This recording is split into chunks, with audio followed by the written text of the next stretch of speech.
Essa empresa, ela trabalhava com em torno de 30 mil litros, não é uma empresa pequena. E o que acontece? Ela tinha vários produtos registrados aí, né? Desde fabricação de queijos, de fermentados, de manteiga. E o que aconteceu? Essa empresa, ela foi fazer um rótulo de um produto fermentado, no caso uma bebida lá, e ela não especificou para o pessoal o que queria ser utilizado. Simplesmente usou, pediu para o pessoal fazer um registro lá do rótulo e foi feito. Foi feito um registro no órgão de inspeção. Pessoal, só que o registro foi feito de maneira incorreta, né? A formulação prática utilizada era uma coisa e a formulação do registro era outra, né? Aí, ó, o pessoal tá falando aí com a gente aí sobre volume, olha que legal aí, ó. A Natânia Mendes, tudo bem, Natânia? Muito bom ter você aqui conosco novamente. 30 mil litros dia, tá vendo? É mais ou menos o mesmo caso aqui dessa empresa que eu tô falando. Ah, o Juliano Abrão, que ó, 25 mil. Olha só, tá vendo? São empresas de médio a pequeno porte, né? De pequeno a médio porte. E, gente, vamos falar a verdade, no Brasil já tá cheio de indústria desse jeito. E é a indústria que realmente move aí, né? A gente tem indústrias muito grandes, né? Mas essas indústrias, elas movem realmente o setor lácteo, né? A maioria delas estão variando aí nessa faixa que a gente está falando. Bom, mas muito bom aqui vocês participarem, pessoal. Mas vamos lá. Aí, o que aconteceu? Esse rótulo foi registrado sem fazer a formulação adequada.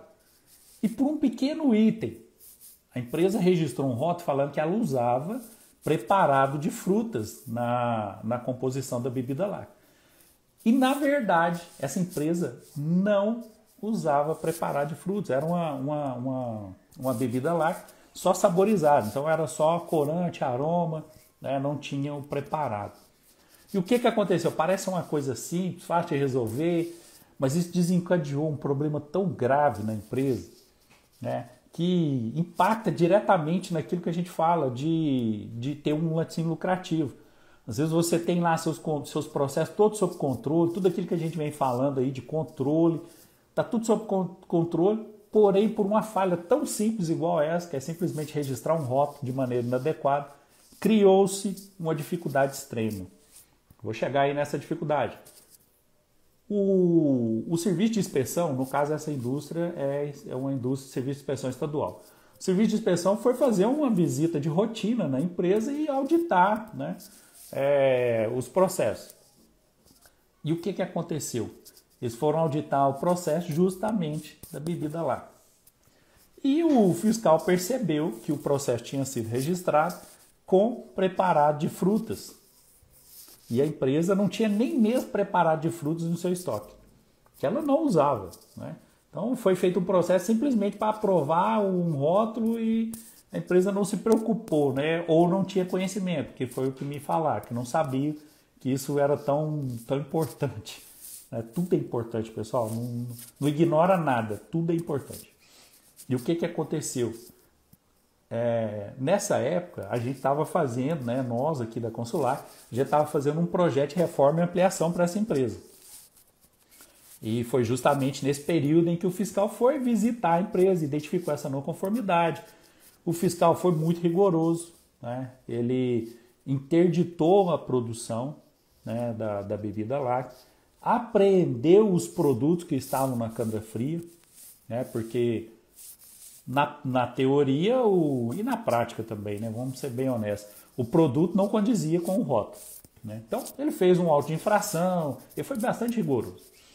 E esse fiscal remeteu esse auto de infração para a divisão, né, de avaliação de auto de infração. Aí começou os problemas, né? Realmente os problemas da empresa começaram aí, porque a empresa estava com um processo de reforma e ampliação em análise. O fiscal que recebeu esse auto de infração percebeu que existia diferenças muito significativas entre o volume que a empresa processava inicialmente e o volume que estava sendo pretendido no Memorial Econômico Sanitário. Foi aí que criou uma dúvida para o pessoal que faz avaliação de projeto, e esse pessoal encaminhou para o Serviço Estadual de Meio Ambiente, porque a licença ambiental anexada ao projeto era de um volume muito menor, ou seja, incompatibilidade, né? Aí foi problema. O órgão ambiental percebeu que existia uma diferença muito grande e quis entender o que estava acontecendo. Foi fazer uma visita em loco à empresa. Pessoal, essa visita gerou um problema tão grande para essa empresa, porque o órgão de inspeção, né, o órgão de meio ambiente estadual, ele interditou toda a empresa, porque ele encontrou um volume de processado acima do volume permitido pela licença, a licença ambiental, não pelo órgão de inspeção. O órgão de inspeção estava tudo dentro dos confortos, mas a licença ambiental era de volume menor. Interditou todo o processo de fabricação, toda a indústria. A indústria teve que assinar um termo de ajustamento de conduta para que ela colocasse em prática tudo aquilo que o órgão, né, do meio ambiente tinha exigido.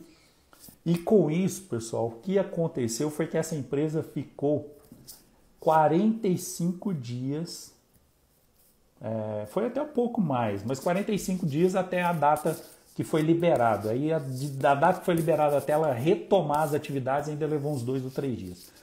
Mas o que acontece? Ela ficou interditada por 45 dias. Fez um termo de ajustamento de conduta, prometendo construir uma ET nova que atendesse todo o volume, inclusive o volume pretendido lá no projeto. Ela nem tinha esse volume ainda sendo produzido, mas teve que fazer uma estação de tratamento de efluentes já com o volume pretendido. Ou seja, o que eu quero chegar nesse final aqui? Pessoal, um erro, uma falha, né, de simplesmente registrar um rótulo errado, criou para essa indústria um prejuízo tão grande, que é 45 dias parados, uma empresa que trabalhava na época com 30 mil litros de leite. Imagina o que é essa dificuldade. Essa empresa, ela vendeu parte do leite, ela praticamente arrendou um laticínio em funcionamento de um vizinho deles, né, numa cidade vizinha. Praticamente arrendou o laticínio, o pessoal trabalhava de dia e ela trabalhava à noite para tentar amenizar as situações. Olha a dificuldade que é uma situação dessa, né? E simplesmente por um motivo, um rótulo que estava registrado errado, levou um órgão a comunicar com o outro e gerou essa dificuldade toda.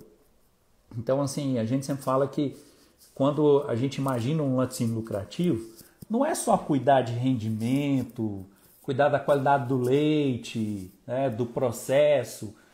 A gente precisa de um conjunto de situações que sejam controladas e bem controladas para que a gente tenha um laticínio lucrativo, né? A gente escuta muito o pessoal falar assim, mas registrar rótulo é só colocar lá e a imagem eu peço para o pessoal que faz a embalagem fazer para mim e tá bom. Não tá bom. Isso aí depende de profissionais que entendem verdadeiramente do processo e que possam fazer, né, o registro de forma adequada, né, sem trazer prejuízo, né? Porque se a empresa deixar de produzir 45 dias, pessoal, 30 mil litros de leite dia, é difícil até de falar qual que é o prejuízo que gera isso. É claro que assim, como era uma empresa que tinha condições, né, financeiras, né, estava numa condição financeira legal, né, dentro da regularidade, ela suportou essa situação. Após os 45, mais uns 2 dias voltou a produzir, ou seja, 47 dias, em 47 dias ela retornou e voltou a produzir, né? Mas assim, nem todas as indústrias têm essa condição, não é verdade? Eu vejo aí o pessoal hoje que tem ali aquela indústria que está girando, está trocando cebola, né? Ele compra leite, vende queijo e fica girando ali aquele movimento até encontrar uma condição mais adequada. Se uma indústria que está nessa condição, só girando, passa por uma situação assim, ela fecha. Infelizmente ela fecha. porque só um faturamento de 1 mês e meio, ele faz toda a diferença para uma indústria, né? E às vezes a gente pensa assim, mas o cara não podia pegar o leite, ele não tinha como fazer isso, ele não tinha como produzir. Mas não é assim. Quando a gente tem uma bacia leiteira na mão, você é responsável por ela, a empresa é responsável por ela. Se vai fazer queijo, se vai jogar fora, o produtor não quer nem saber, ele tá produzindo, fornecendo para você, né? Então, e ele forneceu, ele quer receber, se não receber também, pula fora. Então, assim, é um caso, assim, um case que eu queria trazer para vocês para mostrar a importância dos detalhes,